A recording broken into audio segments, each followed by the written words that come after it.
You brought up domestic violence, and being involved in the CEO Sleep Out really sort of opened my eyes to the issues of domestic violence and how the vision of sort of homelessness is not an old guy with a trolley that slept in a bus stop. There's a huge majority of women, I think it's 40% or even higher, I think, that are suffering with domestic violence. Anna Bligh was talking about it this week when she said that down in Nowra, which is a beautiful sort of seaside area south of Sydney, and it's a sort of pretty healthy socio-economic environment, that 60% of the police work, of their daily sort of work, is taken up with calls around domestic violence.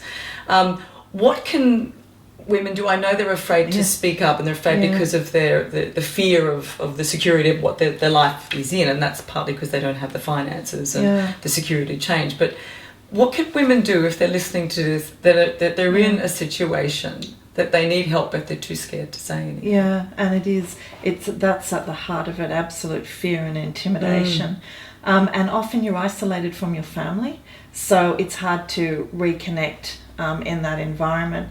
I think for women, if there are a number of services, and Anna Bligh's running some great services down in Nowra, which are accessible either over the internet or through a 1-800 number or whatever. So that's often a first point of call. The 1-800 RESPECT number is fantastic. It's staffed by the most really skilled and compassionate individuals, and just to be able to pick up the phone and just get a bit of advice is one starting point. But I know one of the stories I heard from a domestic violence worker in Nowra, this is a couple of years ago now, but she told the story of one day a 73-year-old woman coming into their domestic violence service. And when she thought about it, she thought, gee, 73 years, she'd been living in a violent relationship for 45 years, why have you presented now?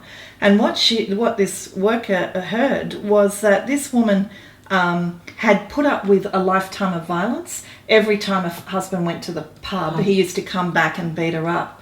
And in fact, what had happened was that the daughter and the granddaughter had come to stay with them over Christmas. And Christmas Eve, the husband went out to the pub, came back and started to beat this woman up. The daughter, who was about 45 or whatever, then did what she'd always done. She went and hid under the bed in the spare room because that was her lifetime growing up in terror. It was the granddaughter, the 16-year-old granddaughter, who had just done the Respectful Relationships program at school, who, when it had all finished and had heard it all from the adjoining room, she went into her grandmother and she said, you know what, Nan, you don't have to put up with that.